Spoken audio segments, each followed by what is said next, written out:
Bon, merci d'être venu. Je vous présente Patrice Goyot, pour ceux qui ne connaissent pas. Vous ne l'avez jamais vu hein, dans les réunions publiques, il était venu il y a quelque temps. Donc Patrice Goyot est un ancien ingénieur à la retraite de RTE. C'est la filiale d'EDF qui s'occupe du transport d'électricité, c'est-à-dire les lignes à haute tension. Il est également administrateur de Robin des Toits au National. Tous les deux, on est administrateur de Robin des Toits Tarn. Et il a une particularité, c'est qu'il travaille dans les salles de machines, les salles de dispatching en tant qu'ingénieur. Il avait plein d'écrans autour de lui. Au-dessus, il y avait des antennes relais. Et ça l'a rendu malade. Donc, électrosensible. Hypersensible. Il a à la fois la compétence scientifique, il a à la fois, je dirais, la compétence sensitive, si on peut dire. Donc, il sait de quoi il retourne quand on est malade. Et il est également sur le terrain avec nous au niveau de Robin des Toits, puisque le CMGA, vous savez que le CMGA est un partie prenante avec Robin des Toits notamment, et également France Nature Environnement. Voilà. Donc voilà, je lui laisse la place. Merci Marc. Bonsoir et merci d'être venu. Je suis très heureux de participer à cet événement ensemble. Donc Marc m'a demandé d'intervenir autour d'un devoir de philosophie dont le titre serait « Que veulent les opérateurs du numérique ?» Voilà, c'est ce qu'il m'a demandé. Il m'a donné de faire un exercice à partir de cette question. Alors, moi, ma première réponse, ce serait beaucoup d'argent et beaucoup de pouvoir. Et bon, c'est simpliste. Mais en même temps, c'est aussi ça. Voilà, dans cette conférence, je vais aborder différents thèmes liés justement à tout ce qui concerne le monde du numérique, les différentes ondes électromagnétiques auxquelles nous sommes de plus en plus exposés et confrontés, quelles sont leurs finalités, leurs avantages, leurs inconvénients, le rapport bénéfice-risque, bien sûr, par rapport à ces technologies. Bien, alors, je vais commencer d'abord par une citation d'Einstein, parce que j'aime beaucoup ce monsieur. Il dit « Le monde est dangereux, non pas tant à cause de ceux qui font le mal, mais à cause de ceux qui regardent et qui laissent faire. » Voilà. Dont acte. Hein. Alors, je ne me prêche pas pour un activisme absolu, mais il est bien évident que la politique de l'autruche n'a jamais porté beaucoup de fruits. Voilà. Hein. Bien sûr. Alors, pour en revenir donc à notre exposition aux ondes électromagnétiques, je vais quand même parler, pas tellement parler de techniques et d'impact sur la santé, parce que je pense que c'est des choses qui sont intimement connues. Je préférerais en parler à la fin, si vous avez des questions par rapport à ça. Là, je pourrais en parler, parce qu'effectivement, comme le dit Marc, j'ai vécu ça de l'intérieur. Donc j'ai appris à me protéger, à avoir une hygiène de vie, aussi bien au niveau de mon logement que de mon alimentaire ou d'exister, qui me permet maintenant d'aller quand même beaucoup mieux, donc de pouvoir venir notamment dans les grandes villes plusieurs heures dans la journée, plusieurs heures d'affilée sans sentir trop de symptômes. Hein, voilà. Il y a ça. Je connais à peu près les impacts médicaux et sanitaires liés à cette exposition aux ondes sur les différents types de fréquences, donc on peut en parler si ça vous intéresse. Ensuite, quels sont les moyens de réduire son exposition à ces ondes? Comment s'en protéger? Est-ce qu'il y a des solutions simples, peu onéreuses, etc. Là aussi, on peut en parler, si on peut échanger par rapport à ça, si vous le souhaitez, donc lors des questions. Hein. Voilà, il n'y a aucun souci. Si vous-même vous avez des suggestions, et vous voulez prendre la parole par rapport à ça, vous êtes les bienvenus. Hein. Voilà. Les ondes électromagnétiques ont toujours existé. Hein. C'est-à-dire, on a de sujets à une exposition à des ondes naturelles, mais qui physiquement ne sont pas du tout les mêmes que les ondes artificielles. Les ondes naturelles sont ce qu'on appelle des ondes scalaires, qui ont des champs électromagnétiques qui se propagent très différemment des ondes artificielles, et qui ont aussi des niveaux d'émission très faibles, donc qui rayonnent très peu. Hein. Par exemple, les bombardements de neutrinos en provenance du Soleil sont un exemple. Hein. Voilà. Les ondes électromagnétiques artificielles, on va dire qu'il y en a globalement de deux sortes. Hein. Il y en a qui sont un signaux continu. Si on prend par exemple des ondes TV, les ondes radio classiques, la radio FM, etc., ce sont des ondes qui présentent une sinusoïde, hein, comme le courant 50 Hz, mais par contre à fréquence beaucoup plus rapprochée, c'est des ondes qui sont entre 200 MHz et 200 millions de Hz, voire ensuite milliards de Hz, etc. Ces ondes-là sont émises en flot continu, c'est-à-dire qu'en fait, c'est un continuum. Donc le corps les reçoit, certes, Mais enfin, il n'y a pas d'impact violent. Hein. Les ondes électromagnétiques artificielles dès la téléphonie mobile, des compteurs Linky avec le courant porteur-ligne, hein, et encore plein d'autres, notamment par exemple les micro-ondes, du four à micro-ondes, les téléphones DECT sans fil, la Wi-Fi, le Bluetooth, le téléphone sans fil DECT, ce sont des ondes pulsées. C'est-à-dire qu'en fait, ce ne sont pas des ondes qui présentent une sinusoïde en flot continu. En fait, ce sont des impulsions qui sont extrêmement fréquentes. Donc on va passer en un temps très court, de l'ordre de milliardaires de secondes, d'une valeur 0 à une valeur beaucoup plus importante. Ce sont des créneaux, ça t'attaque. C'est comme des crépitements.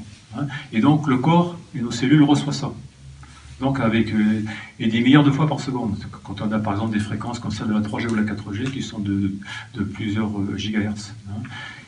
Et c'est ça en fait ce problème, cet impact-là, permanent, ce crépitement hyper rapproché qui va provoquer des dommages au niveau corporel, au niveau de notre cellule, de nos cellules, au niveau du cerveau, etc. Alors ensuite, dans les gammes de fréquences, eh bien les premières, dans les très basses fréquences, on a ce qu'on appelle le courant alternatif de 50 Hz, donc que l'on utilise pour faire fonctionner nos appareils. Donc c'est EDF qui le produit et aussi en grande partie le vend en France, d'accord, avec Enedis, qui est un distributeur monopolistique. Ce courant 50 Hz n'est pas non plus anodin. Hein, on y reviendra après. Au-delà des fréquences de 50 Hz, on se retrouve avec le courant porteur-ligne, justement des compteurs Linky, qui a des fréquences qui vont de 35 000 à 95 000 Hz.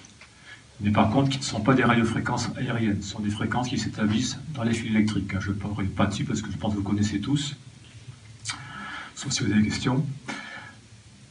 Dans les fréquences un peu plus élevées, alors ça, ce sont des signaux aussi, ce sont des impulsions très, très courtes et très rapides. Hein. Donc on est encore dans le cadre de signaux cachés qui peuvent être nocifs. Et c'est en fait le rayonnement des câbles dans lesquels circulent ces fréquences-là qui peuvent avoir un impact sur le plan sanitaire. Hein, parce que les fils rayonnent.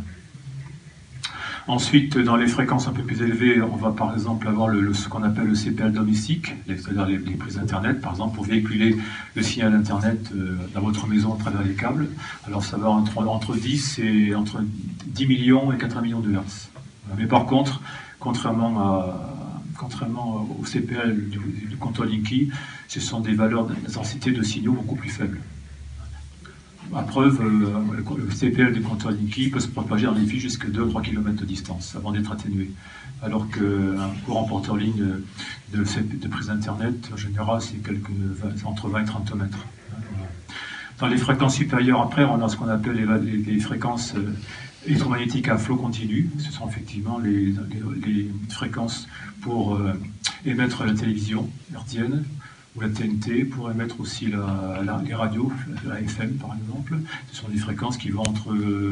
alors la télévision, autrefois, c'était entre 40 et 60 MHz. Maintenant, la TNT, la fréquence qui a été achetée pour la TNT, c'était autour de 700 MHz, je crois, hein, la TNT numérique.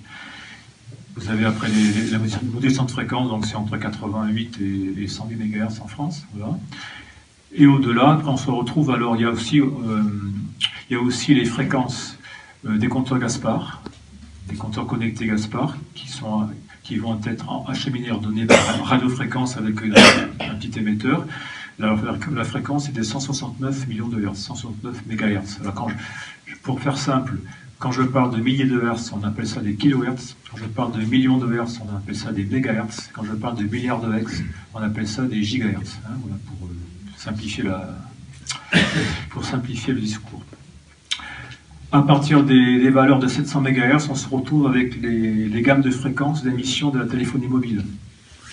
La plus ancienne génération existante actuellement, c'est ce qu'on appelle la 2G, le réseau Edge, qui permet d'effectuer de la téléphonie, d'envoyer de téléphoner, de recevoir et d'émettre des appels, de recevoir et envoyer des SMS. C'est ce qu'on appelle de la téléphonie pure.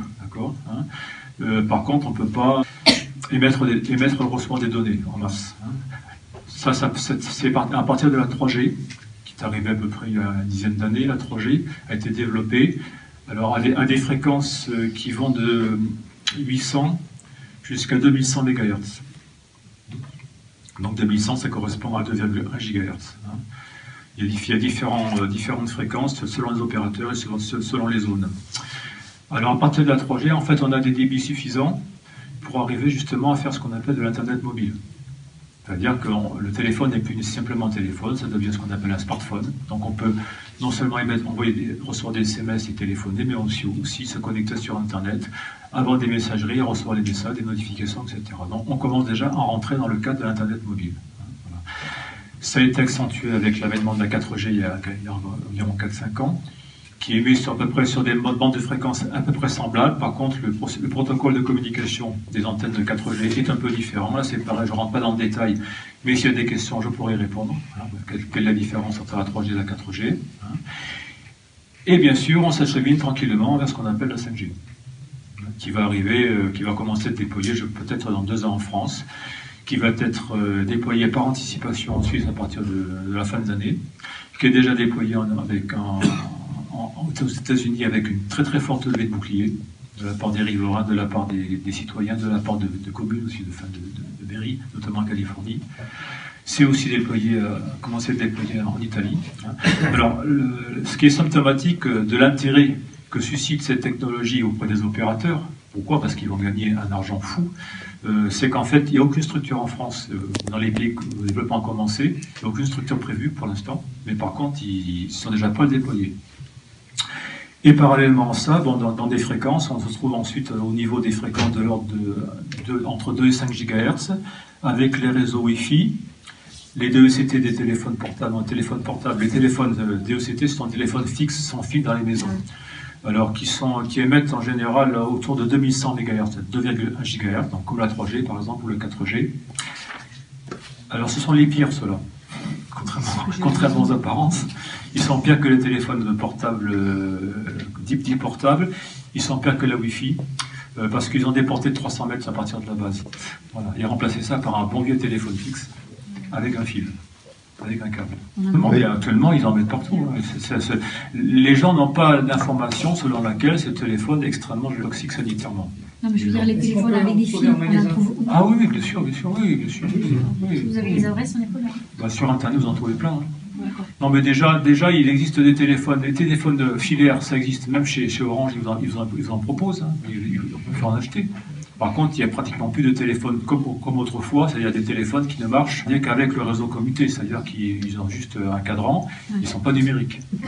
Mais quand je parle d'un téléphone fixe sans fil, c'est-à-dire qu'il n'a pas de fil, pas de câble. Un téléphone fixe peut être aussi numérique, c'est-à-dire qu'il peut avoir un câble qui sera lié au 220 pour l'alimenter, parce qu'il est un peu électronique, mais par contre, il n'est pas toxique au sens, il n'émet pas d'onde. Et ensuite, on se retrouve donc la Wi-Fi. Alors la Wi-Fi émet à partir des box Internet, émet sur 2 fréquences. 2,1 GHz et 5,5. Alors, la fréquence haute permet évidemment de transiter beaucoup plus de données, parce que d'une façon, en règle générale, plus on émet à très haute fréquence, plus on est capable d'avoir des très larges bandes, donc d'avoir de plus grandes transmissions de données. Si on a des plus grandes transmissions de données, pour donner un exemple, par exemple, avec la 3G sur un téléphone portable, smartphone, je peux à peu près regarder une vidéo sur YouTube, mais par contre, si elle n'est pas en trop haute définition. Autrement, ça risque de hacher. Avec la 4G, avec la Wi-Fi, ça ne pose aucun problème. Voilà. Donc, en fait, on va utiliser de plus en plus ces très hautes fréquences de façon à pouvoir améliorer la vitesse de transmission de données. On appelle ça des larges bandes. Dans la panoplie des objets connectés, il y a aussi ce qu'on appelle les Bluetooth. Le Bluetooth, on va le retrouver aussi. Le Bluetooth émet pratiquement aux mêmes fréquences que la Wi-Fi. Par contre, ils ont des distances de portée. Le Bluetooth domestique, notamment un Bluetooth d'ordinateur, un Bluetooth de voiture, par exemple de la station radio de la voiture, ça a une portée d'environ 10 mètres. Il n'empêche que c'est quand même, comment dire, sanitairement, ça émet des ondes. Qui sont mesurables, avec des appareils ad hoc, on peut les mesurer. Donc on a le Bluetooth. Alors on a aussi par exemple un espèce d'engin qu'on aurait dû interdire dès sa sortie dans le commerce, qu'on appelle les babyphones. Les babyphones, on s'en sert justement pour, quand on est en bas à regarder la télé, on écoute les enfants qui pleurent, si par exemple ils pleurent, ils attendent quelque chose en haut dans leur chambre. Ça, c'est une catastrophe sanitaire, ça, d'avoir le babyphone qui va être bien à proximité de bébé, hein, qui met des ondes, qui met les mêmes ondes, les mêmes fréquences que la Wi-Fi, c'est exactement pareil, c'est la même chose. Hein. Donc là aussi, c'est vraiment un truc à proscrire complètement. Voilà. Et après, il y a tout un panoplie des objets connectés, les montres connectées, tous les petits zinzins qu'on va nous vendre maintenant, le lit connecté pour savoir sur combien d'heures on a dormi. Tous les progrès technologiques qu'on nous propose ne sont pas forcément bons à prendre. On l'a bien vu avec le nucléaire, par exemple, c'est avec la bombe atomique. Je pense qu'il y a des sauts technologiques qui ne sont pas utiles. Une avancée technologique qui peut être intéressante pour effectivement améliorer notre cadre de vie, notre hygiène de vie, notre bien-être, notre confort personnel, etc., le confort de la population. Mais au-delà, si on en propose plus, on peut considérer que ce sera à notre détriment, au détriment de notre porte-monnaie, de notre santé, mais par contre pour le bien-être du porte-monnaie des opérateurs industriels. Moi j'ai un smartphone, je l'utilise quand il est chez moi, s'il est en actif, je le mets au moins à 1 mètre de moi, parce que la 3G, ces ondes sont vraiment diminuées dès lors qu'on se trouve à 1 mètre à peu près. Hein. À la 4G, il faut au moins 2 mètres de distance. Donc je reste qu'en 3G. Et mon téléphone donc est à 1 mètre de moi quand je suis à la maison. Quand je l'ai sur moi, quand je suis en déplacement en voiture, il est en mode avion ou arrêté. Je considère que la 3G me permet de faire largement ce que je veux, à savoir téléphoner, envoyer des SMS, en recevoir, aller sur mes messageries que j'ai, mes applications messagerie, comme ça qui permettent de consulter sur mon téléphone quand je suis en déplacement ou que j'ai pas accès à mon ordinateur facilement. Je peux aussi de temps en temps aller faire un petit tour sur YouTube, voilà, regarder des bricoles, aller un peu sur les... Si j'ai un lien dans un message qui m'envoie sur un site internet pour d'informations, ben, je peux y aller dessus, voilà. Moi, la 4G me sert à rien. Je m'en sers jamais. Ça m'est complètement étranger. Et d'autant que la 4G, justement, comment dire, ça commence à devenir peut-être toxique en termes de technologie et la façon dont les ondes sont générées. Et j'en parlerai si vous avez des questions. Voilà. Donc c'est un exemple. Hein. Nikola Tesla, au début du XXe siècle, qui a été vraiment le père de l'électromagnétisme, qui a établi les lois fondamentales en physique et les équations, a été le premier électro-hypersensible de l'humanité. Et pour donner un exemple, les gens ne savaient pas. Hein. Alors le problème, enfin, en fait, dans notre société, c'est que on nous balance tout un tas de produits technologiques, on nous promet que ça va être super pour notre confort de vie, pour améliorer, etc. On va pouvoir voir des vidéos en ultra haute définition. Mais par contre, on nous vend que ça. On ne vend pas le reste. Hein. Le reste, ben, c'est l'impact sanitaire, c'est les maux de tête, c'est les insomnies, c'est les dépressions, c'est peut-être des possibles tumeurs cérébrales, etc. Avec l'exposition. Alors le monde du numérique, bon, je lis la phrase que j'ai écrite parce que c'était pour me souvenir, mes techniques. Le monde du numérique donc balise et bétonne au fur et à mesure de ses déploiements technologiques. Alors de quelle façon? D'une part, il va d'abord, comme je l'ai précisé tout à l'heure, justement, noyer la population à travers les médias et à travers des études scientifiques en général biaisées, avec des scientifiques qui sont en plein conflit de terre avec eux. Il va leur avancer, il va leur vendre la sauce selon laquelle ces ondes-là ne sont pas dangereuses, il n'y a aucun effet quasiment dessus. Par contre, ça vous apporte beaucoup de confort, beaucoup de progrès, beaucoup d'avantages, etc. Voilà. Hein. Alors, de quelle façon font-ils ça? On va prendre un exemple, c'est par exemple des valeurs de maximum d'exposition aux ondes électromagnétiques selon les fréquences. Hein.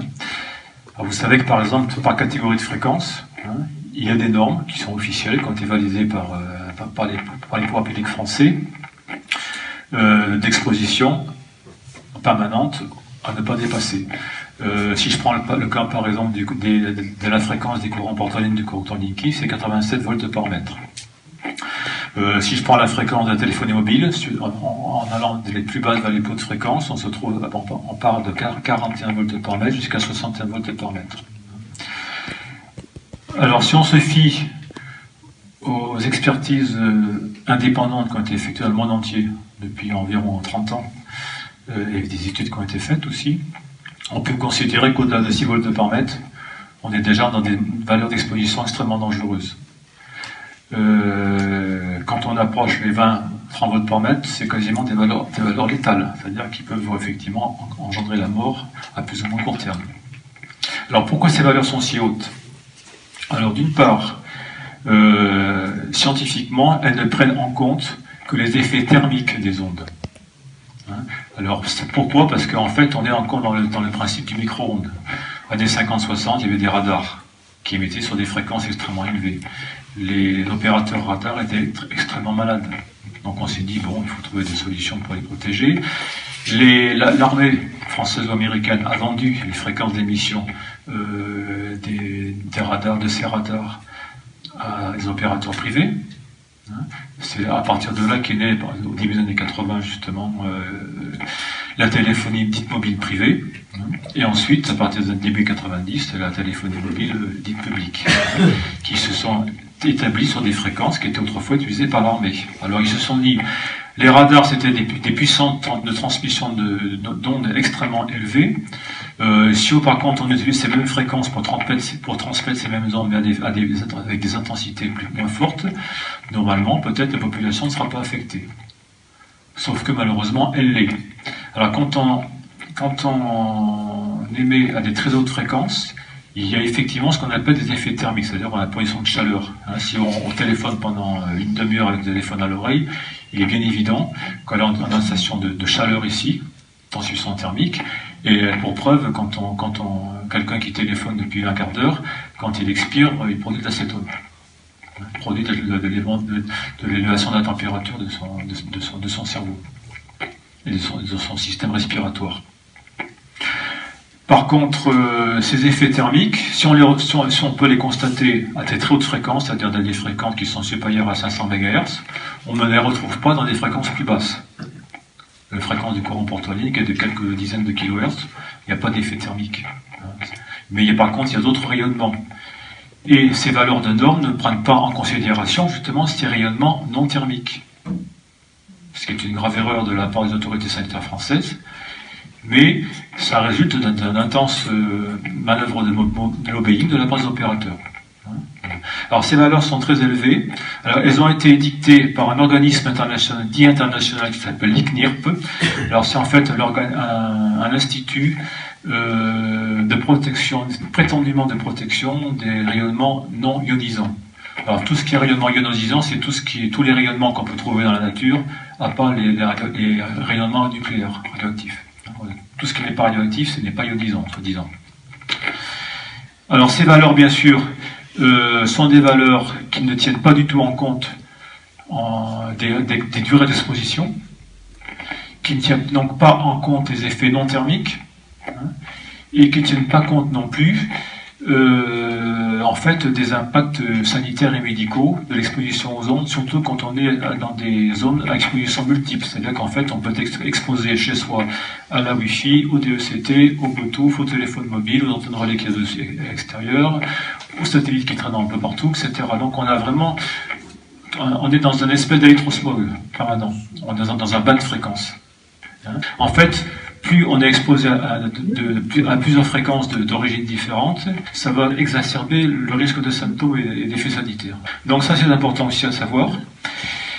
Et bien sûr, ces valeurs-là, donc cet organisme ICNIRP, en fait, est un organisme totalement noyauté, contrôlé par les opérateurs et par les industries. Donc, on se retrouve dans un système où l'ICNIRP, en 2002, elle aurait préconisé des valeurs d'exposition extrêmement élevées. Et pour preuve, donc en 2002, la France n'était pas obligée d'accepter ces valeurs-là, les a acceptées, alors qu'à contrario, à côté, nos voisins suisses, par exemple, se sont dit non, on ne dépassera pas 6 volts par mètre. En Suisse, c'est pareil. En Suisse, je crois qu'en Italie, je crois qu'ils sont à 4 volts par mètre, un truc comme ça. En Russie, ils sont à 1 ou 2 volts par mètre, enfin en Chine, 0,6. Donc en France, on est le plus mauvais élève pour ça, dans le monde entier. Un des plus mauvais élèves, parce qu'il y en a quand même d'autres qui sont aussi mauvais que nous. Mais quand même, voilà, on n'a pas su faire... il aurait été difficile de faire pire. Voilà. Et donc, c'est simplement parce que les pouvoirs publics de l'époque, en fait, ont été complètement assujettis au lobbying de l'industrie de la téléphonie mobile. Voilà, et des radiofréquences.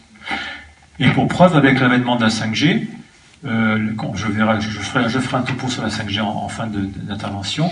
La 5G, on verra que, comme ils vont mettre des réémetteurs pratiquement tous les 100 mètres en ville, compte tenu des spécificités de cette technologie, on va se retrouver avec des valeurs d'exposition qui vont être de 30 ou 40 volts par mètre à 20 mètres de l'antenne.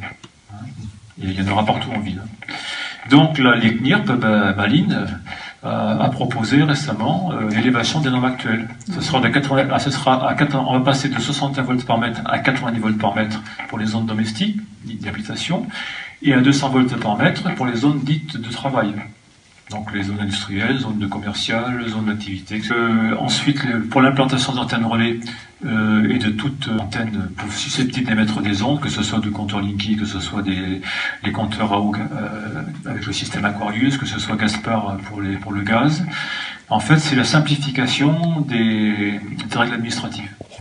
Pour les antennes relais, par exemple, il y a eu des bagarres qui ont été faites pendant des années jusqu'à ce que, notamment la loi Abeille soit, bien que détricotée et simplifiée, soit quand même votée en 2015. Donc, le maire a été consulté en vue d'une antenne relais. Il devait ensuite informer la population. Et quand le permis de construire pour l'antenne était ensuite affiché sur le site, il y avait 2 mois de recours. Depuis récemment, il y a eu ce qu'on appelle la loi Elan. La loi Elan qui a été votée en Assemblée nationale récemment, qui est une loi sur le logement.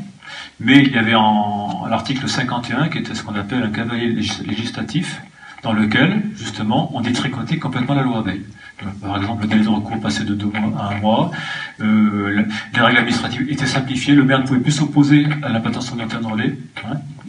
Il était même plus obligé, il n'avait plus l'obligation de consulter ou d'informer sa population, etc., etc. Donc tout est fait pour leur donner un boulevard d'autoroute. De la même façon, je crois que aussi dans le cadre de l'élimination de ce qu'ils appellent les zones blanches, c'est les zones où effectivement on n'a pas d'internet, on n'a pas de téléphonie mobile,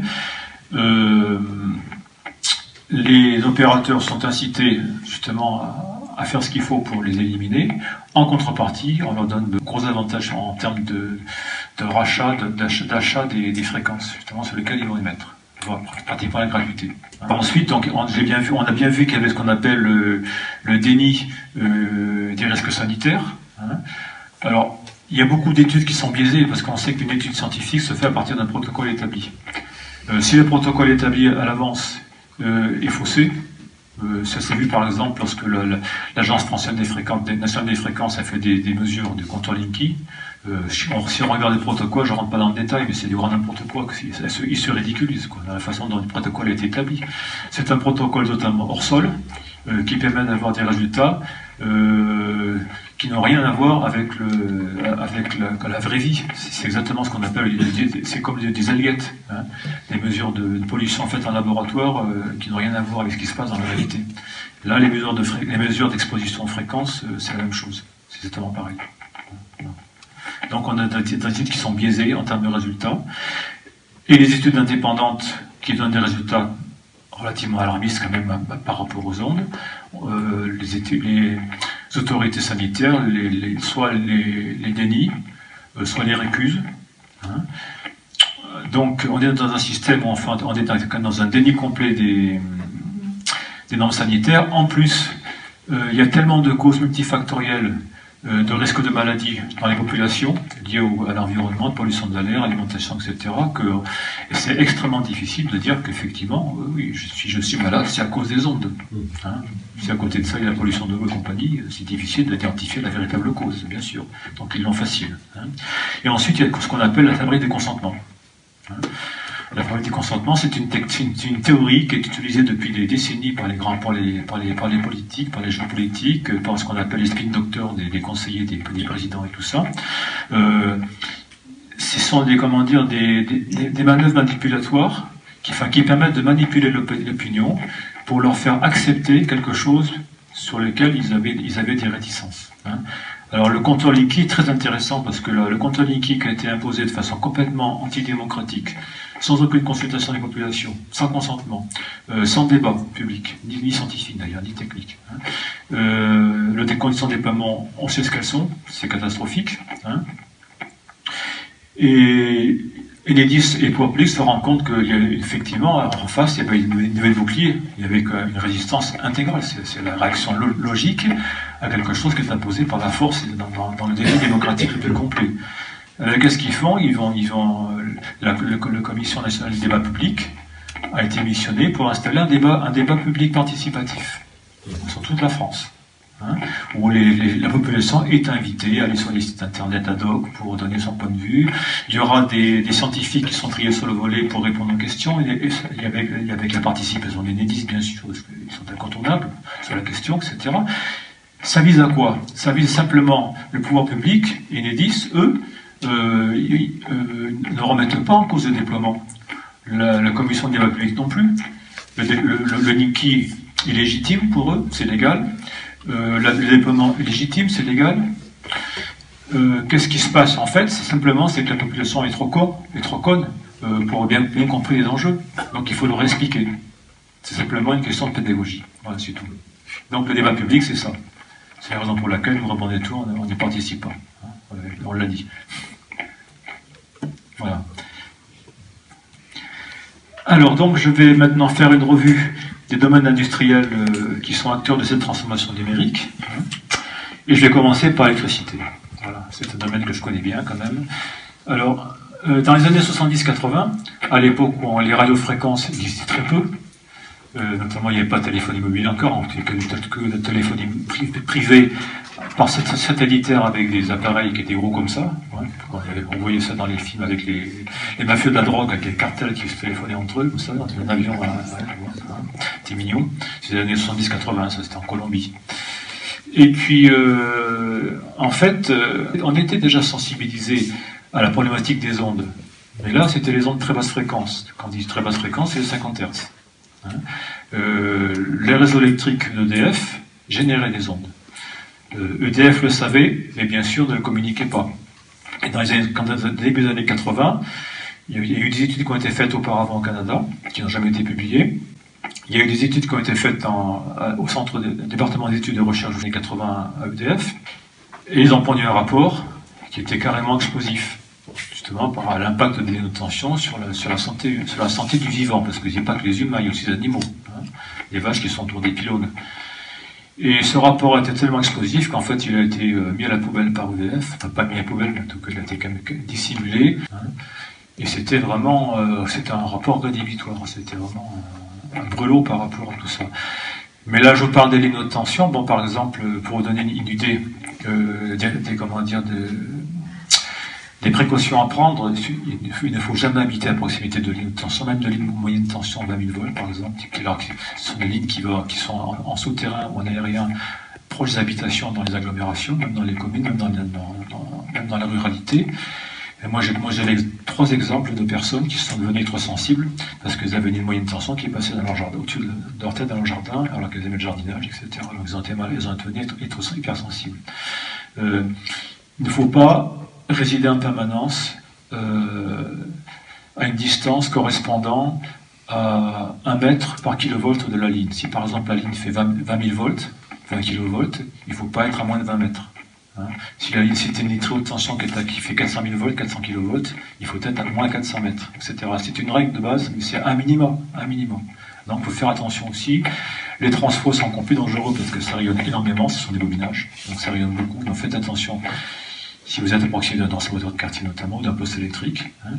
Et même dans l'habitation aussi, les câbles ne sont pas blindés en France et rayonnent beaucoup. D'ailleurs, même le blindage ne suffirait pas, d'ailleurs, parce que le blindage permet d'éliminer le rayonnement des champs électriques, mais pas celui des champs magnétiques, malheureusement. Hein. Donc là aussi, il faut faire attention, même chez soi. Dès qu'on a affaire à un courant alternatif de 50 Hz, ça crée un champ électrique et un champ magnétique. Hein, si vous voulez vraiment être dans une habitation saine sur le plan de votre électricité, il faut vous alimenter en courant continu. Et de préférence sans onduleur. Parce qu'un onduleur, c'est comme un transfo.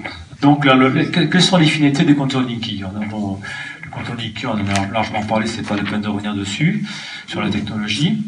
Ce compteur-là, je crois que j'avais dit dans une intervention que j'étais venu faire il y a quelques mois ici, que la dernière génération de compteurs Linky intègre ce qu'on appelle le protocole IPv6. Alors c'est Internet Protocol version 6. Hein. Cet Internet Protocol version 6 permet de communiquer, permet via le courant porte-ligne du compteur Linky de pouvoir prendre le contrôle commande et de communiquer avec des appareils connectés de la maison qui sont raccordés aux 220 volts. qui sont raccordés électriquement. Hein. Alors s'ils sont équipés d'un système de modulateurs, démodulateurs, genre plus série finie par exemple, en fait, on peut parfaitement dialoguer avec eux et aussi leur envoyer à distance des ordres de montée et baisse pour des appareils de chauffage, monter et baisser le volume pour une enceinte connectée, etc. Voilà, on peut faire tout ça. Hein. Alors, quel est l'intérêt? Il y en a plusieurs. Le plus intéressant pour EDF et Enedis, et ces potes opérateurs, notamment les producteurs d'électricité, qui sont de plus en plus privatisés. Donc on va voir pourquoi. Ils sont très intéressés. Alors pourquoi? Alors jusqu'à les années 80, moi j'étais ingénieur dispatcher justement à Toulouse. Là, donc dispatching, en fait, on gérait les flux d'électricité sur le réseau. On essayait d'équilibrer à l'instant T, puisque l'électricité en général ne se stocke pas. On essayait d'équilibrer la production égale à la consommation à la fréquence de 50 Hz. Bon, point barre. Alors ça paraît simple, mais c'est très compliqué. Mais la règle de base, c'était la suivante. On laissait faire les consommateurs ce qu'ils voulaient. Ils pouvaient faire consommer ce qu'ils voulaient. Après, puis ils consomment, puis ils payent, bien sûr. Et c'est en fait aux producteurs, donc au groupe de production, de s'adapter. C'est eux qui vont régler leur valeur de puissance pour effectivement garder la fréquence de 50 Hz en permanence. Donc pour équilibrer la production et la consommation à 50 Hz. Alors, c'était bien à une époque où la plupart des moyens de production étaient nationaux. L'hydraulique nationale, le nucléaire malheureusement, bon, c'est comme ça, le thermique, bon, et tout un tas d'autres. Donc là, si vous voulez, EDF ne s'intéressait pas trop à ce qu'on appelle les lots du marché. Ils avaient ce qu'on appelle des coûts marginaux, bon, ils faisaient avec. L'électricité était un tarif régulé, réglementé, et on laissait faire le client, l'usager. À l'époque, c'était un usager, c'était pas un client. Maintenant, c'est devenu un client. Et les producteurs, de plus en plus, sont privés. Hein. Pour vous donner un exemple, les moyens de production, effectivement, ont été privatisés, pour partie. On a accès maintenant à plusieurs fournisseurs d'électricité, dont la plupart sont privés, mis à part EDF. Hein. Et Bruxelles et l'État français, qu'ils ont trouvé que justement la concurrence n'était pas assez favorisée par rapport à EDF, qu'EDF avait encore trop de clients et trop de producteurs. Il a imposé à ses concurrents, enfin il a imposé on a imposé à EDF de revendre à prix coûtant un quart de sa production nucléaire à ses concurrents. D'accord? C'est le jackpot pour eux, hein, franchement, parce qu'ils achètent à prix coûtant, quoi, puis ils revendent, alors là, ça y va, quoi. Voilà. C'est un exemple hein, de dérégulation. C'est ce qui est voulu par l'Europe depuis 30 ans. Et donc ces producteurs privés, qui vont de plus en plus grand nombre, puisqu'on est en train de brader l'hydraulique aussi vers le privé, hein, ces producteurs privés ne vont pas être intéressés pour moduler leur puissance pour des cacahuètes. Donc eux, ce qui les intéresse, c'est de se coupler au réseau le plus longtemps possible et de produire à puissance maximum le plus longtemps possible, pour gagner le plus que des cacahuètes. Donc, grâce au compteur Linky, on va pouvoir en fait non pas moduler la production, mais moduler la consommation. On ne va pas, non pas moduler la production, mais moduler la consommation. On va augmenter ou baisser la consommation des clients, des usagers qui sont devenus des clients. À titre individuel ou de la masse? Les deux. Ouais. Individuellement, si une personne accepte, parce qu'après, pour l'instant, ça c'est par acceptation, bien sûr, hein, mais si une personne accepte qu'on régule sa consommation en fonction des besoins en énergie ou des courbes de charge, eh bien, ça se fera automatiquement. Hein. Alors, qu'est-ce qui va se passer à partir de là? Eh bien, c'est qu'en fait, on va sortir du tarif réglementé, qui est quand même quelque part une sécurité, parce qu'on sait que l'électricité ne peut pas être augmentée comme ça du jour au lendemain, pour un an. Et ça permettra, en fait, aux producteurs et aux fournisseurs d'énergie de vendre leur électricité en fonction du coût du marché, à l'instant T. On sait que les coûts du marché, l'électricité s'achète sur des qu'on appelle des hotspots à Bruxelles, il y a des ventes d'énergie, et c'est là, en fait, que les tarifs se fixent, en fonction, justement, de tout un tas de critères que je ne vais pas évoquer. Et dans 3-4 ans, je pense que ce sera après le déploiement des compteurs Linky, à la fin du déploiement, on va certainement s'acheminer vers des tarifs qui vont varier toutes les demi-heures. Toutes les demi-heures, le tarif peut bouger. Et ça bougera comment? En fonction du prix du marché. Donc comme ça, les fournisseurs d'énergie seront sûrs en permanence de faire des bénéfices. Voilà. Alors c'est légal, mais c'est pas légitime. C'est rien de le dire. Hein? Voilà. Voilà. Donc ça, c'était pour, voilà, c'était pour vous dire la véritable finalité des compteurs Linky, indépendamment de la captation des données, de la revente des données, de la surveillance de masse, enfin bon, j'en passe des meilleurs, hein, bien sûr. Le courant Portaline ne devrait pas normalement rentrer dans la maison si c'était uniquement pour collecter les données de consommation, mais dans la mesure où ils ont besoin de faire ce dont je vous parle, il faut que le courant Portaline circule dans l'habitation. C'est la raison pour laquelle, en fait, il n'y avait que cette technologie-là qui était intéressante. Parce que si on émettait des radiofréquences, si le compteur émettait des radiofréquences aériennes vers un concentrateur, en fait, il n'aurait pas pu capter, enfin, dialoguer, a priori, avec les objets de la maison.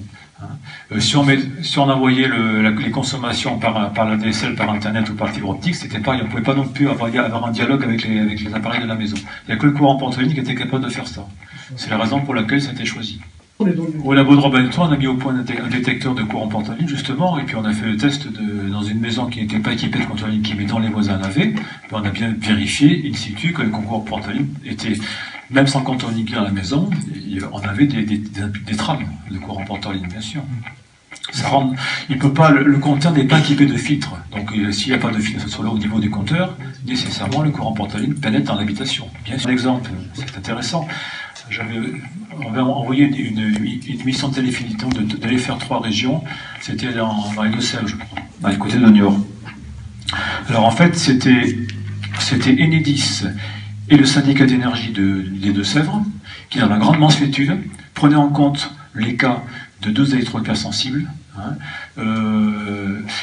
et pour leur rendre un immense service, ils leur ont installé un compteur Linky, mais par contre, le compteur Linky, ils n'ont pas mis initialement le compteur qui d'origine était dans la maison, ils l'ont déplacé à l'extérieur, de façon pour vraiment les gêner. Voilà. Mais c'est de l'enfumage, puisqu'on sait très bien que le compteur soit à l'intérieur de la maison ou à l'extérieur, c'est pareil. Le courant Portaline circule partout. Donc c'est pareil, c'est une désinformation totale. Là, juste petite question, est-ce qu'il est plus dangereux à l'intérieur de la maison du fait de la force des ondes ou à l'extérieur? Non, c'est équivalent. C'est équivalent. D'ailleurs, si on parle du courant Portaline de Linky, puisque le courant Portaline circule du coup des compteurs vers les concentrateurs, donc il passe évidemment sur les réseaux électriques extérieurs, on est bien d'accord. Hein. Et en fait, il est plus dangereux, il a plus de rayonnement à l'extérieur qu'à l'intérieur des maisons. Pourquoi? Parce qu'en fait, dans les maisons, les câbles de la phase du nœud notamment sont extrêmement proches. Ils sont dans des gaines, ils sont collés l'un contre l'autre. Or, le rayonnement dû au magnétisme, justement, est d'autant plus important dans un câble de 220 monophasés si la phase et le nœud sont distants. Pourquoi? Parce que l'écartement, justement, ça augmente la surface émissive du rayonnement. Donc, et dans la rue, en fait, on a des gaines qui sont très larges, les conducteurs sont vraiment distants aussi, sont écartés les uns des autres, donc on a un rayonnement encore plus intense. Alors, le téléphone mobile, donc j'en ai quand même largement parlé. Alors, la différence, je vais juste faire le point sur la 4G et la 3G. La 3G, quand une antenne détecte un téléphone dans son périmètre d'activité, que ce téléphone demande effectivement l'autorisation de se connecter, d'émettre, etc., de recevoir, la 3G va ouvrir une communication avec ce téléphone en 3G uniquement le temps où le téléphone est vraiment actif. C'est-à-dire si la personne qui a ce téléphone passe un appel ou se connecte sur Internet ou sur sa messagerie, donc, etc., envoie et émet des données, la communication s'établit. Dès que l'appareil passe en mode veille, c'est-à-dire que la communication, enfin que la personne qui a le téléphone arrête de téléphoner ou arrête d'être sur Internet ou autre, la communication s'arrête. La bande de fréquence qui a été envoyée arrête de fonctionner. Hein. Donc il n'y a plus d'émission. Ni de radiofréquence. La 4G, par contre, ça fonctionne de façon très différente. La 4G, dès qu'un téléphone de 4G est dans la zone d'action, à ce moment-là, il y a une communication qui s'établit. Alors la spécificité de la 4G, c'est que la bande de fréquence, la largeur de bande, qui permet de plus de transmission de données, justement, est plus importante que sur la 3G. Mais surtout, c'est que cette communication s'établit en permanence, tant que le téléphone se trouve dans le périmètre de l'antenne, même si ce téléphone n'est pas utilisé. Il faut quand même qu'il soit allumé, mais s'il n'est pas utilisé, la bande de fréquence permanente s'établit. Ça veut dire que la 4G est beaucoup plus nocive sanitairement. Hein, parce que la 3G, c'est par intermittence. La 4G, c'est permanent. C'est pour ça que j'en veux pas. Voilà, c'était la dernière technique. Hein. Alors, j'ai parlé de l'abandon du RTC, réseau téléphonique commuté. On appelle ça aussi le réseau de cuivre. Donc c'est un réseau qui a au moins une bonne centaine d'années. On appelle ça le réseau de cuivre. Alors c'est un réseau qui a, en France, on dispose de 120 millions de kilomètres de réseau, et qui se répartit sur 18 000 poteaux. Alors, il existe actuellement encore, il y a de moins en moins de gens qui y sont abonnés, parce qu'il y a plein de gens maintenant pour lesquels les opérateurs proposent ce qu'on appelle le téléphone par la DSL, par la box internet, hein, d'accord. Donc ça reste filaire, mais c'est du numérique par internet. Malgré tout, alors, l'opérateur Orange, qui a la mission de service public par rapport à ce RTC, a décidé de ne plus le maintenir à partir de 2019 et de ne plus prendre de nouvel abonnement à partir de 2020. Et ensuite, ce réseau sera abandonné en 2022. Alors, par contre, ce réseau-là continuerait à être utilisé pour la DSL. Puisque vous savez que le réseau commuté utilise son réseau cuivre pour la transmission du téléphone filaire, mais aussi pour l'internet ADSL. Hein. C'est pas la même technologie de transmission de données, mais c'est pas le même protocole, mais par contre c'est le même câble, c'est le même tuyau. Il continuera à être utilisé pour ça, au moins jusqu'à ce que la 5G soit vraiment opérationnelle. Après on verra. Et donc c'est Orange, qui a une mission de service public, se doit doter chaque utilisateur, chaque citoyen, de la possibilité de ce qu'on appelle un service téléphonique universel. SUT, je crois, un truc comme ça. Service universel de téléphonie. Voilà. Ça veut dire qu'en fait, on doit être capable, à un prix très modeste, d'équiper les gens d'un service téléphonique. Hein. Alors actuellement, je ne sais pas combien ça coûte un abonnement de ligne fixe, par le RTC. Peut-être 20 € par mois, un truc comme ça, je sais pas. Ouais, c'est ça.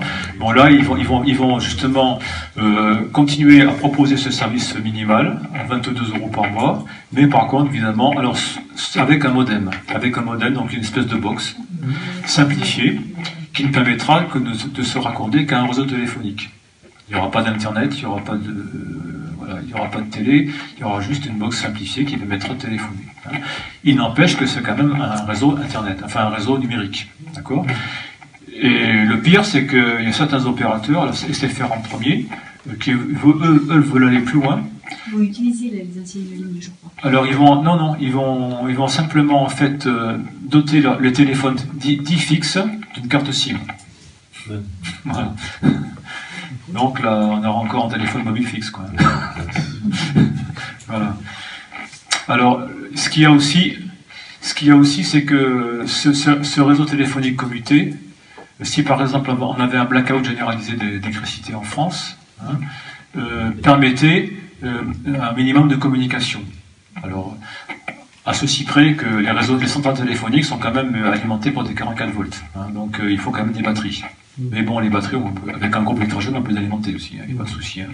Donc en absence globale d'électricité, bien évidemment, on est capable de pouvoir communiquer avec ce réseau téléphonique commuté, à condition qu'il n'y ait pas de vent en même temps que les lampes tombent sur les lignes téléphoniques. Voilà.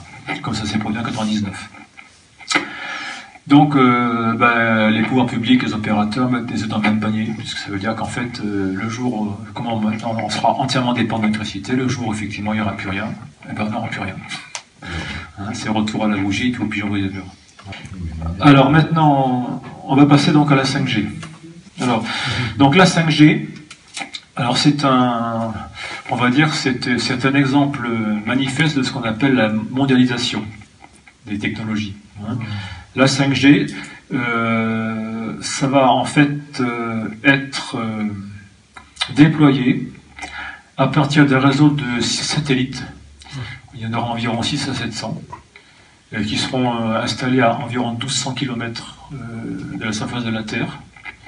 Il y aura aussi quelques satellites géostationnaires qui vont se retrouver encore plus haut. Il y en aura quelques-uns qui seront à 10 000 km, un truc comme ça. Voilà. Ces satellites vont envoyer des fréquences 5G qui seront reçues dans différentes zones par des antennes situées qu'on appelle en point haut, donc sur des hauteurs, qui vont ensuite réémettre vers des petites antennes qui vont se trouver au niveau de notre nez, dans les bâtiments, dans les lampadaires, dans les abribus, dans les poubelles, etc., etc. Et ces petites antennes, en fait, elles auront des pouvoirs d'émission sur 100 mètres environ.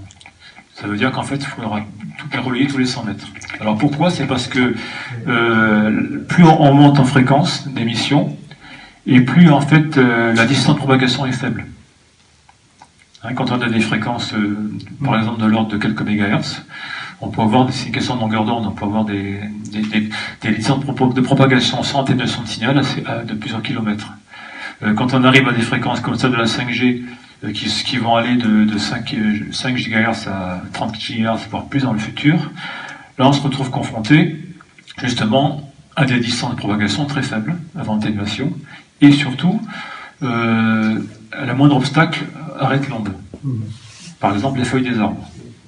C'est la raison pour laquelle dans les villes, des villes de France où il y a une expérimentation qui est lancée, notamment de Toulouse, Grenoble, Annecy, Chambéry, etc., Lyon, ils ont commencé à raser les arbres.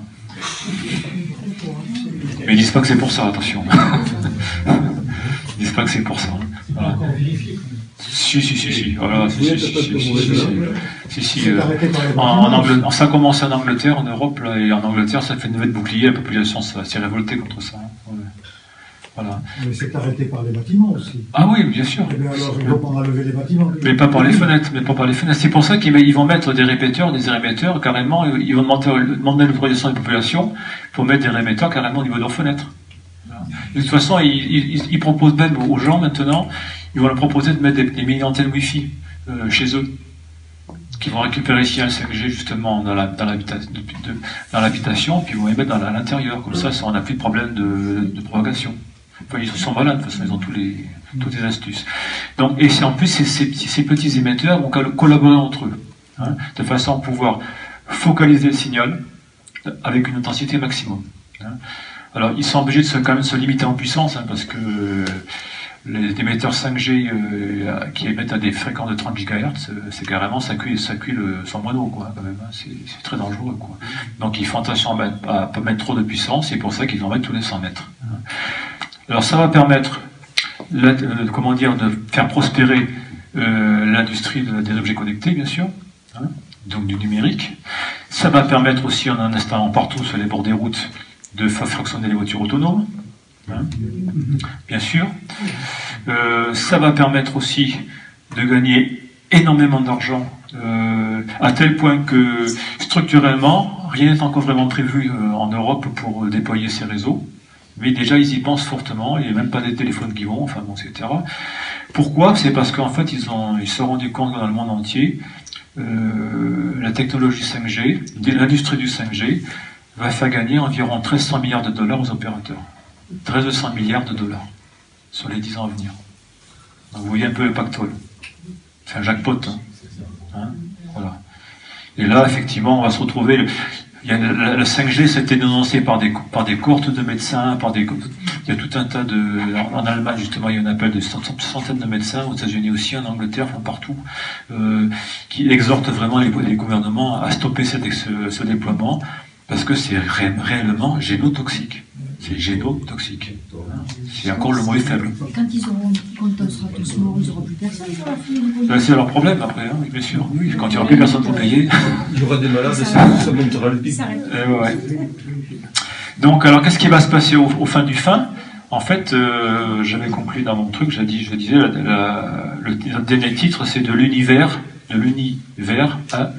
Ça veut dire qu'en fait, actuellement, on se retrouve confronté avec une multitude de réseaux de transmission de données, aériens, ou par courant porte-ligne, etc. Grâce à la 5G, ils vont certainement unifier le système de transmission de données. Et on va se retrouver avec un standard mondial, où en fait, on va tout arrêter pour passer à la 5G. Ça veut dire qu'on va aussi arrêter l'Internet par la DSL, et puis en fait, on n'aura plus que des réseaux aériens, il n'y aura plus de filière, plus du tout, c'est fini. On s'arrête. Voilà.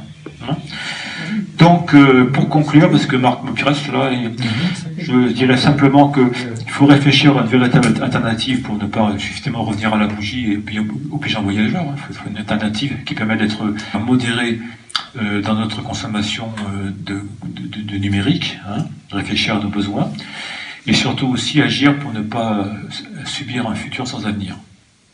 Voilà. Et merci.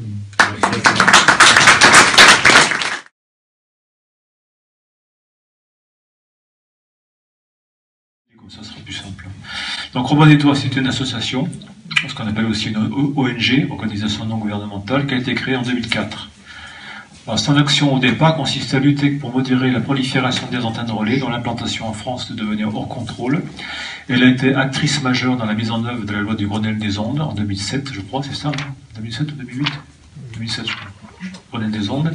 Et ensuite dans la promulgation de la loi Abeille en 2015. Depuis 2016, le déploiement en force du compteur capteur communicant Linky a provoqué une levée de bouclier parmi les citoyens.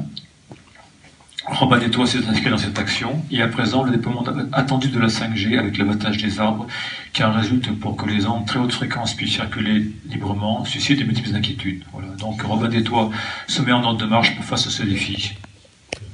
Et notamment pour alerter les pouvoirs publics et la population, qui est au moins des consultations publiques dans cette aventure du tout connecté. Voilà. Donc nous, on a des positions assez carrées par rapport à la modération d'exposition aux ondes. On a ce qu'on appelle des kits, des outils, des trousses à outils, etc. Si vous allez sur le site de Robin des Toits, vous trouvez tout un tas d'informations et de conseils et suggestions pour essayer de limiter votre exposition aux ondes à partir de chez vous, dans votre habitation, dans votre environnement, dans votre commune. Voilà. Et aussi inciter les gens à s'informer par eux-mêmes de leur environnement électromagnétique. Notamment, vous avez un site de la NFR qui s'appelle Carte Radio sur Internet, qui vous permet de savoir à quelle distance se trouvent les antennes relais par rapport à chez vous. Par exemple, comme ça, vous savez, une antenne relais ne devra pas être à moins de... Enfin, pour que ce soit vraiment à peu près sécuritaire au niveau sanitaire, il ne faudrait pas qu'elle soit à moins d'un kilomètre. De préférence. Alors, évidemment, sur Albi, c'est pas facile. Hein. Je reconnais que la plupart des gens ont des antennes à 200-300 mètres de chez eux. Après, elles ne sont pas toutes, hein, avec la même puissance d'émission. Mais dans l'absolu, ce serait avec au moins 1 kilomètre. Hein.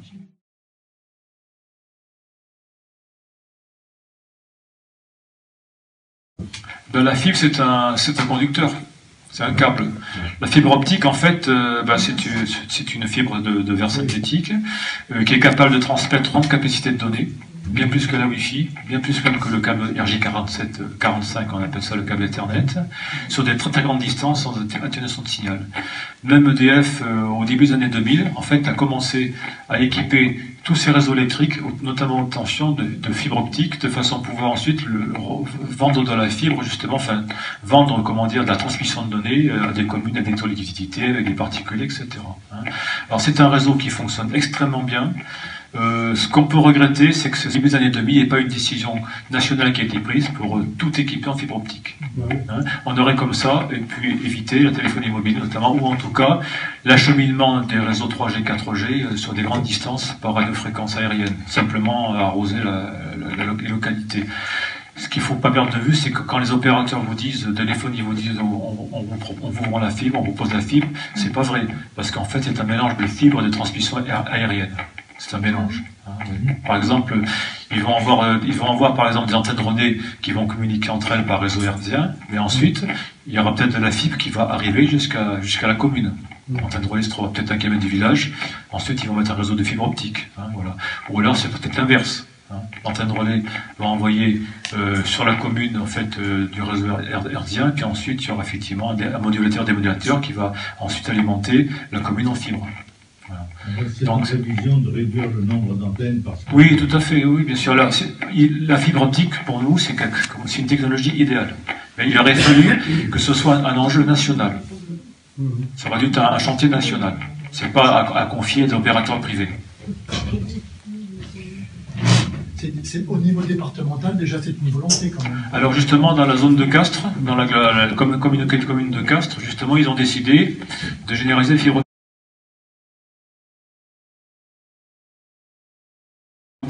A contrario, au nord du département, du côté de Montfranc, Basto, Mexelier et compagnie, par contre là c'est du Wi-Fi Max, du WiMax, c'est-à-dire c'est du Wi-Fi géant.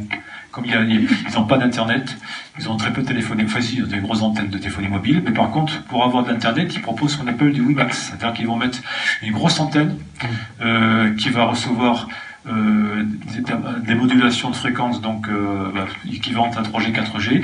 Ils vont transformer ça en signal Wi-Fi avec une fréquence de 5,5 GHz. Ils vont transmettre ça à forte puissance sur environ une dizaine de kilomètres jusqu'à des hameaux qui sont mal desservis, soi-disant, Et les gens qui vont s'abonner à ce réseau-là auront une antenne sur leur toit qui permettra effectivement ensuite d'avoir la télévision, l'internet, etc. Mais par contre, ils en vont profiter aussi tous les voisins de la radiofréquence. Et ça, c'est encore le pire, ça, c'est le pire. Alors, il y en a par exemple dans tout le Larzac aussi. Le Larzac, c'était une zone pénale, presque blanche maintenant. Toutes ces zones blanches, de toute façon, ils équipent ça avec du WiMAX. C'est extraordinaire. Alors, dans le temps, le WiMAX, c'est Eutera. Eutera, c'est une scoop qui dépend du Conseil général.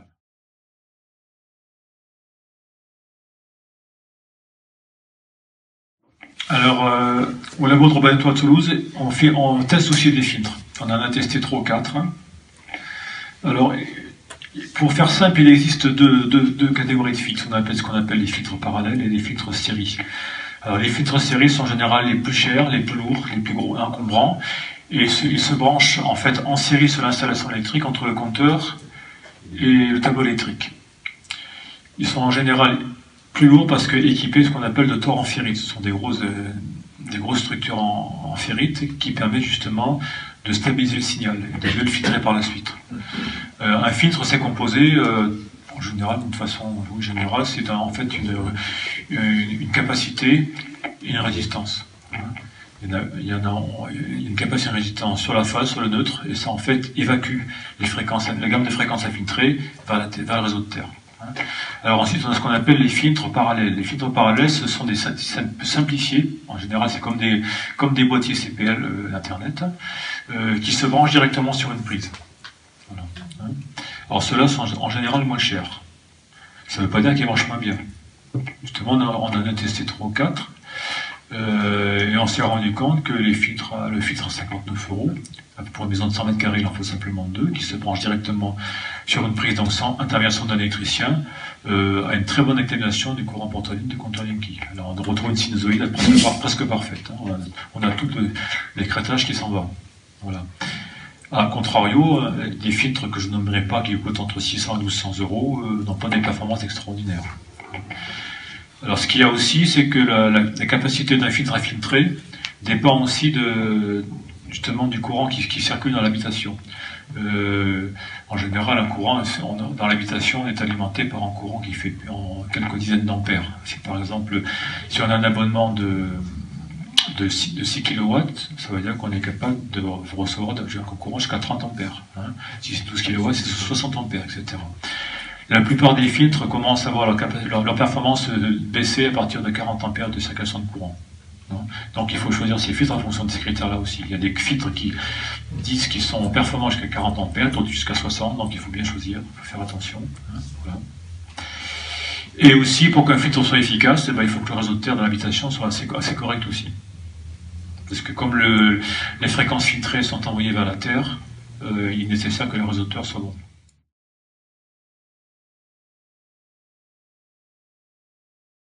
Ça m'intéressait, je vois pas mal de trucs passer. Tu dis qu'en Angleterre, ils se révoltent.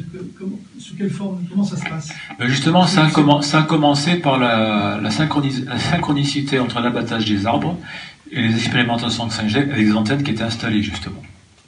C'était fait de façon simultanée dans les villes concernées. Et les populations ont très vite fait la relation, bien sûr, entre les deux. Ils ont commencé à se plaindre et à faire rentrer en résistance carrément. Ça s'est fait aussi en Californie. En Californie, il y a des villes américaines qui interdisent le déploiement de la 5G. Alors que le lobby des opérateurs avait fait pression sur le congrès en Californie pour rendre obligatoire la 5G. Et empêcher les maires de s'opposer. Ça n'a pas marché, heureusement. Mais pourquoi il faut couper les arbres? C'est de l'obstacle. Oui, parce que c'est surtout les feuilles qui sont un obstacle. Les feuilles des arbres sont un obstacle. Puisque vous dites qu'il faut multiplier les antennes. Non, mais elles sont à hauteur d'homme. Elles sont à notre niveau. Elles sont au niveau des habitations. Elles sont au niveau des habitations. Donc, la propagation du signal de pouvoir se faire sur 100 mètres pour être relayé par l'antenne suivante, mais sur 100 mètres, il y a des arbres. Il faut les virer. Oui, mais il suffit que l'antenne soit juste au-dessus de la cible. Ah non, il ne faut pas, parce qu'il y a ce qu'on appelle un azimut d'antenne. Il faut vraiment qu'elle soit, qu'elle ait une orientation bien spécifique pour être efficace. Et en plus, ces antennes-là pivotent sur l'autre de façon à se diriger au maximum vers le... D'accord, en hauteur, c'est pas limité. Pourquoi Juste au-dessus de la cime des arbres, ça passe. Ça dépend de quels arbres. Si c'est un meunier platane, d'accord. Si c'est un peuplier, ça ne le fait pas. Ça dépend des poignées. Ouais, Oui, mais c'est plus facile d'abattre un arbre que de mettre des poteaux. On peut supposer, c'est générique, c'est définitif. Ouais, mais nous emmerde les arbres.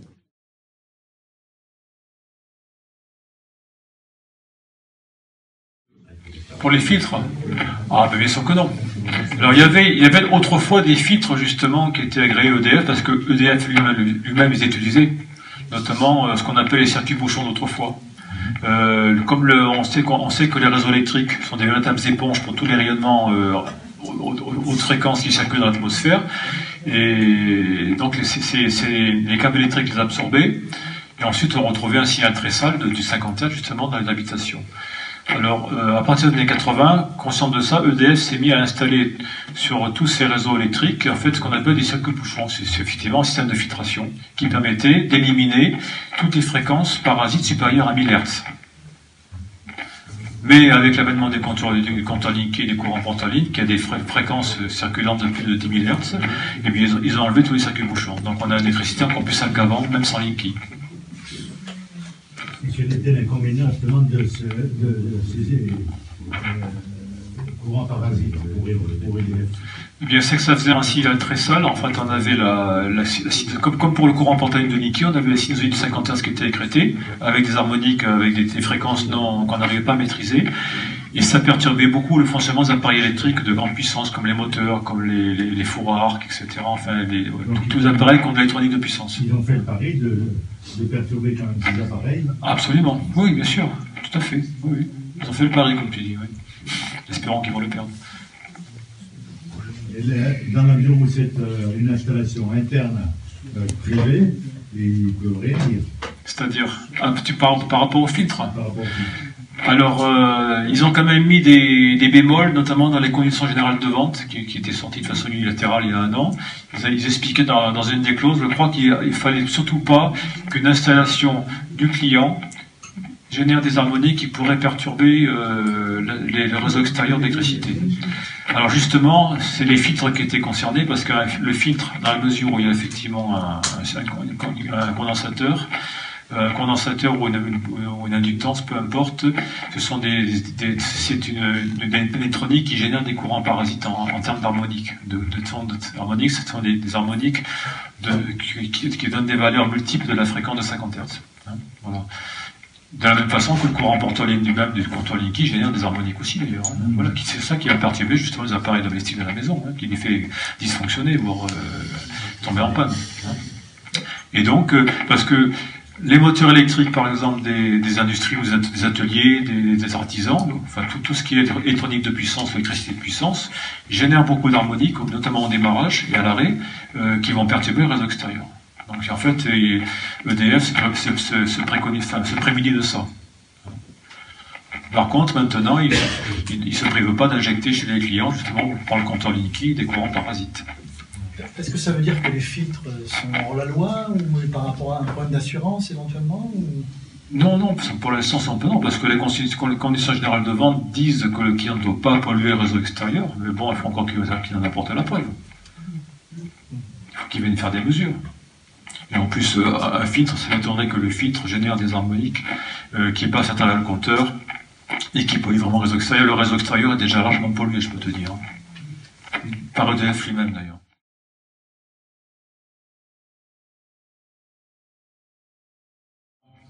Parce que les données de consommation sont collectées à l'entrée du compteur.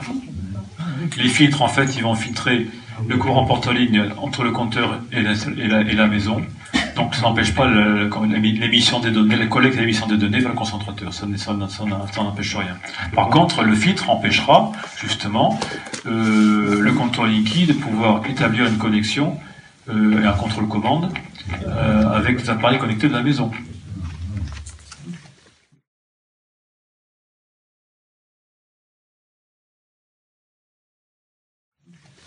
Si les appareils sont pucés, je ne sais pas qu'est-ce qu'il peut dire aujourd'hui. S'ils sont pas, vous dire s'ils sont pas reliés électriquement au réseau, c'est ça? Si. Connectés. Ils sont connectés, mais le frigo sur la tête aujourd'hui, il y a je ne sais pas quoi dedans. Ah oui. Ça sera neutralisé par un frigo. Enfin, ce ne sera pas neutralisé, mais la communication pourra pas s'établir. Très bien. Bon. Par contre, Donc ils ne sauront pas, en fait, si c'est une téléma ou si c'est une machine à laver. Non, c'est pas ce que je veux dire. Non. Vous confondez deux choses là. Vous confondez en fait le fait que lorsqu'un frigo s'allume, enfin on le branche ou un appareil électrique assez puissant s'allume, en fait, pendant environ 10 à 20 secondes, il y a une surconsommation momentanée qui peut atteindre 4 ou 5 fois sa valeur normale. Et cette surconsommation, en fait, génère une perturbation de la courbe de fréquence qui est une signature électronique spécifique à l'appareil et qui est détectable effectivement sur ordinateur. On l'a fait nous avec Denis, ça se voit parfaitement bien. Et à EDF, ils savent le faire aussi, donc ils sont capables de savoir, lorsqu'un appareil s'enclenche, s'ils ont ce qu'on appelle une récurrence de captation des données assez courte, c'est-à-dire de l'ordre de quelques secondes, et de transmission, avec une courbe de charge qui remet en forme, ils arrivent à savoir à l'instant T, tiens, c'est un frigo qui s'est allumé, presque la marque, hein. La télé s'est allumée, c'était la TF1, parce qu'à ce moment il y avait tel programme, avec tel film ou telle émission qui était certains articles, etc. Il y avait tout ça. Pardon? On voit que c'est les chaînes et tout ça? Oui, bien sûr. Oui. Non, mais ils ont des algorithmes très puissants, on est dans le monde numérique maintenant, attention. Et donc, ça...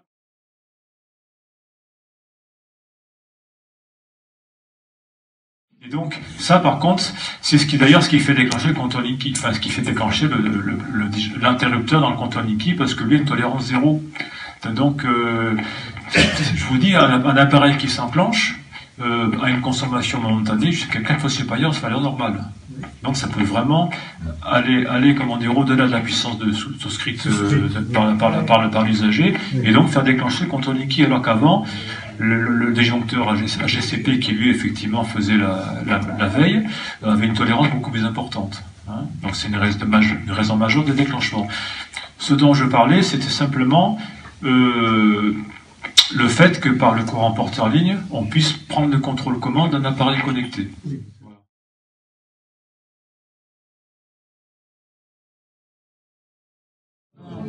Ce sont des appareils, la plupart des appareils, électroniques modernes, que ce soit les domestiques, enfin électroménagers, télévision, ordinateurs, tout ça, maintenant sont équipés d'un système de démodulateurs qui permettent d'entrer en communication à distance avec eux.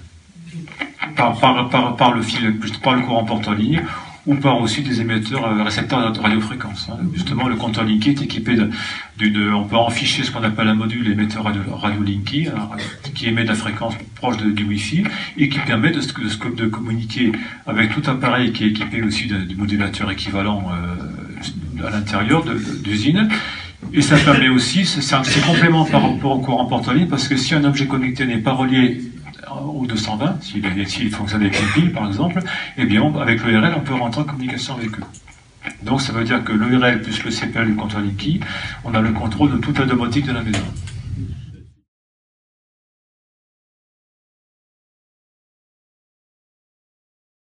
Alors en théorie oui, enfin en théorie puis aussi sur le plan éthique et légal.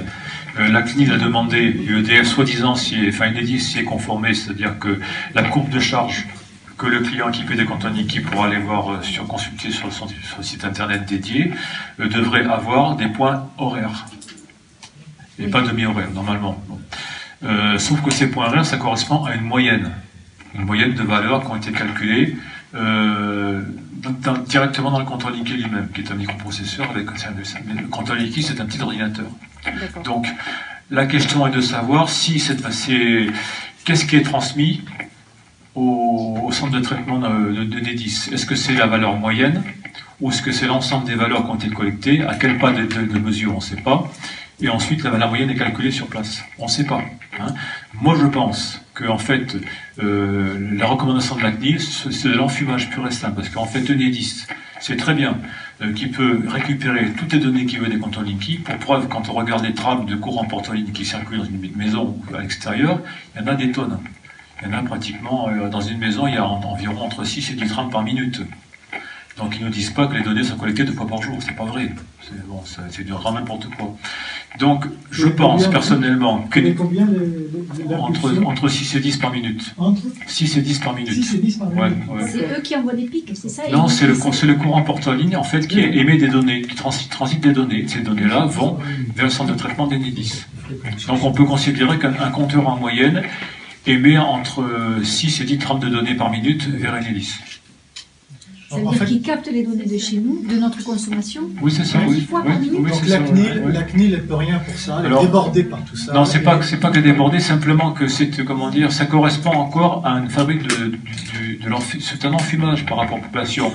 On vous met la clinique d'un côté, le gendarme soi-disant de la protection des données, de l'autre côté les opérateurs tels que Enedis, en fait, qui disent en façade, nous respectons les recommandations de la CNIL, mais en arrière-boutique, ils en font ce qu'ils veulent.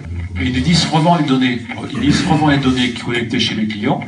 Pour preuve, dans les centres de traitement de Enedis, ils ont des services qui s'appellent la fabrique du numérique, qui sont constitués d'énormes ordinateurs avec des gros logiciels, des gros algorithmes, et ils sont capables de réidentifier des données dites anonymisées. C'est-à-dire qu'en fait, quand d'un compteur linked lambda, des données sont transmises, elles sont dites cryptées et anonymisées. Quand Enedis le reçoit, soi-disant, il ne sait pas d'où ça vient.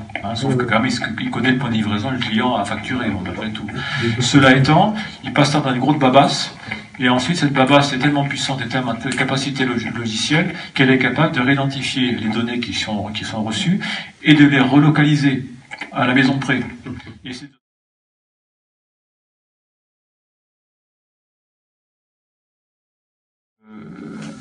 sur le plan médical, dès qu'on reçoit un stress de l'environnement, l'organisme reçoit un stress, en général détecté au niveau des hypothalamus, il me semble, on peut arriver ensuite à une réaction globale de l'organisme jusqu'à la production d'un symptôme. Le mécanisme est identique, pratiquement, quelle que soit la cause de stress environnemental.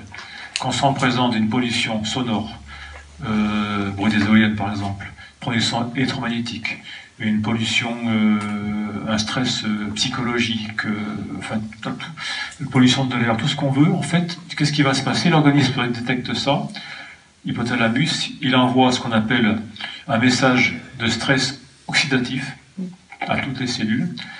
Ça va être surtout centralisé au niveau de notre premier système immunitaire, qui est le système digestif. Ça va provoquer une inflammation généralisée du système digestif, voire de l'organisme entier.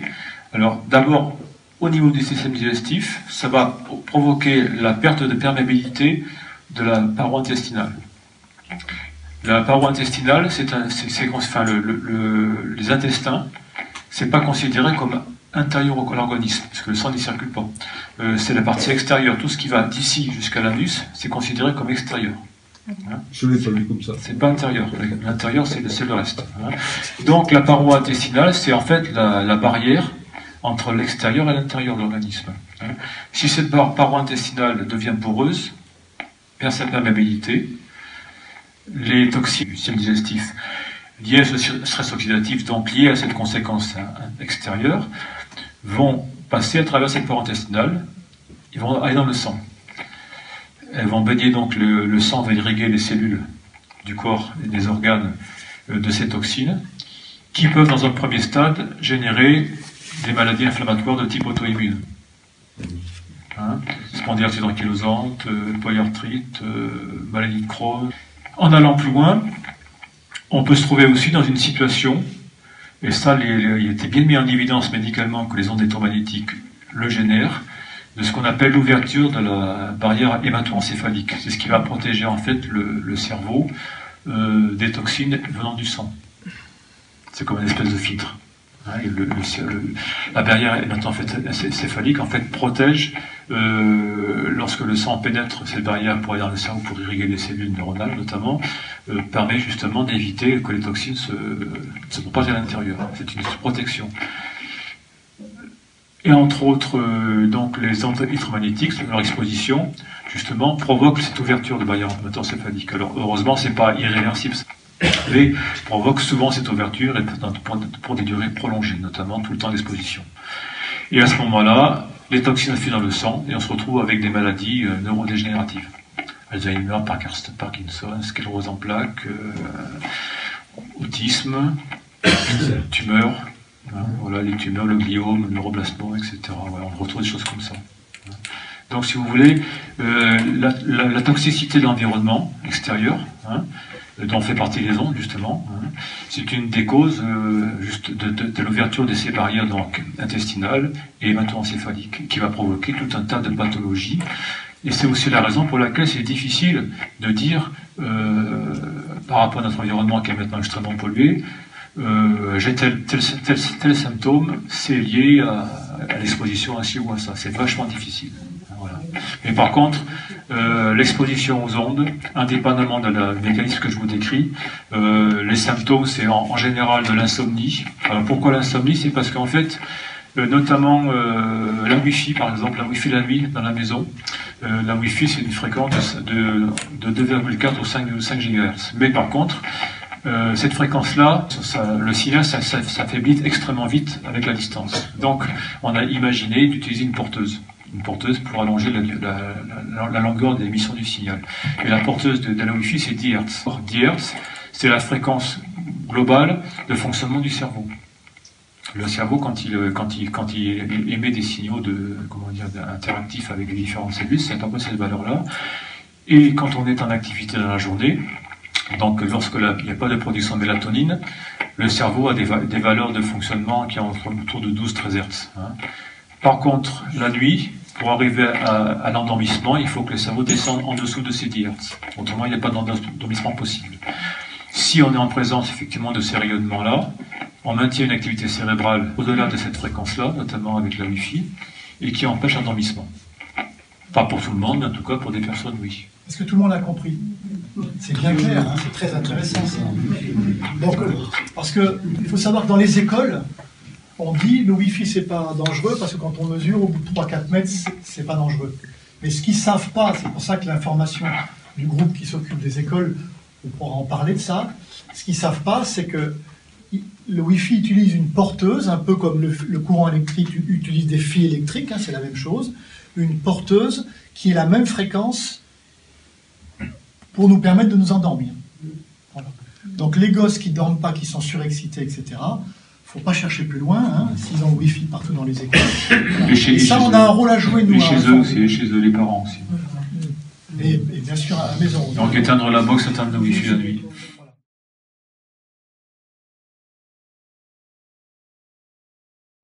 Il a beaucoup travaillé justement sur l'influence de l'électromagnétisme justement dans les réseaux de tension de 50 Hz. C'était le premier qui a travaillé sur qui a étudié en France, qui a mis en évidence justement les effets sanitaires des réseaux électriques 50 Hz. Il a été carrément ratibosé par le Conseil de l'Ordre. Alors, il a été tiré, je vous enverrai une vidéo. L'horreur pour lui. L'horreur. Je vous enverrai une vidéo de ce monsieur. Alors, ce qui est arrivé, c'est que il avait énormément de patients qui avaient la sclérose en plaques. Il a réussi à les guérir. Oui, c'est vrai.